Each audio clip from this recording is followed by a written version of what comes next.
المحبة بالهدوى ليتك تحس بحنيني. صح أنا أحتاجك ولكن الكرامة شيء ثاني.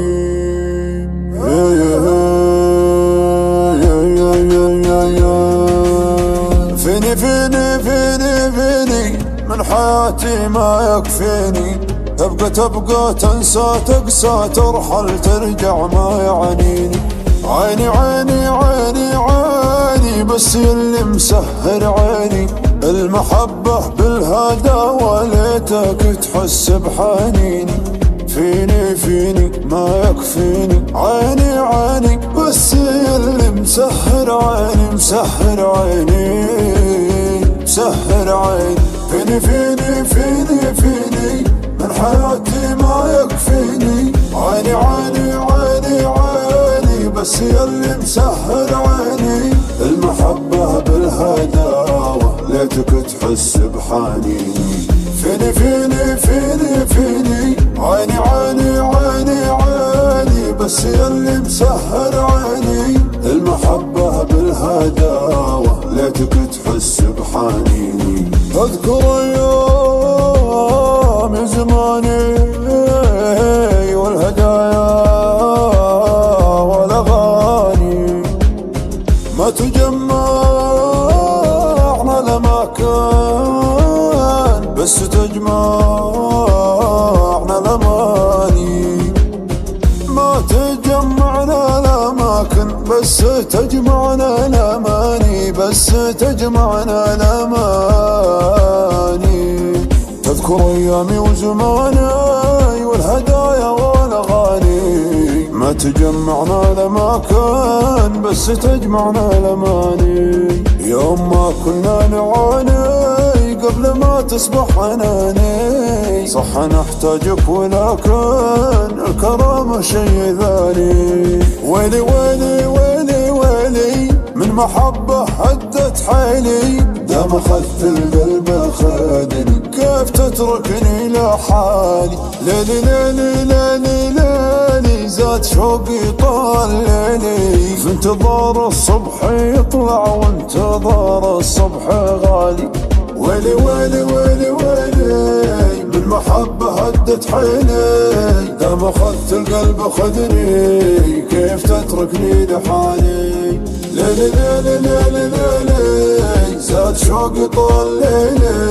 في انتظار الصبح يطلع وانتظار الصبح غالي. ويلي ويلي ويلي ويلي من محبة هدت حيلي. دام أخذت القلب خذني كيف تتركني لحالي. ليلي ليلي ليلي ليلي زاد شوقي طال ليلي. في انتظار الصبح يطلع وانتظار الصبح غالي. السلام عليكم. كان هناك شخص يدعى هيثم. كان إنسان رائع ولكنه لا يملك الحظ في كل شيء. فكان لديه صديق اسمه فادي وهو الصديق المقرب إليه.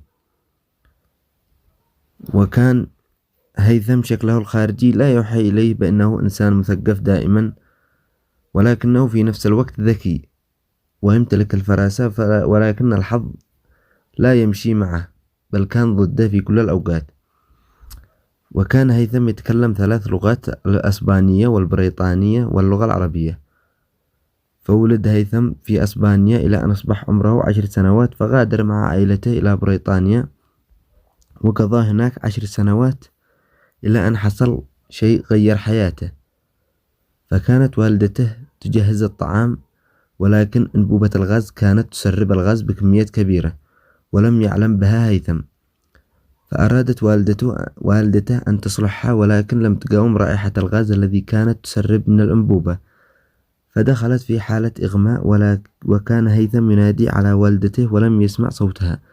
فنزل من الطابق العلوي إلى الأرض ورأى والدته على الأرض ورائحة الغاز كانت تمتلئ المكان.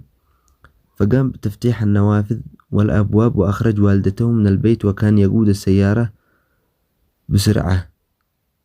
وفجأة وهو لم ينظر أمامه أتت شاحنة سريعة، وكان هيثم مشغول بوالدته ولم يشعر بالشاحنة الكبيرة إلا وهي أمامه. فحدث شيء لم يكن في الحسبان، فصدم هيثم الشاحنة وتحولت السيارة إلى كتلة وتكسر الزجاج، وأصاب هيثم ووالدته التي هي في غيبوبة. فأتت الإسعاف وأخرجوهم من قلب السيارة بصعوبة، وكان هيثم مغطى بالدماء ووالدته فارقة الحياة، ولم يعلم بها إلا بعد وقت طويل حين نقل إلى المستشفى فحقنوه بمخدر، وكان الزجاج قد دخل في جسده وأصاب وجهه وأخذ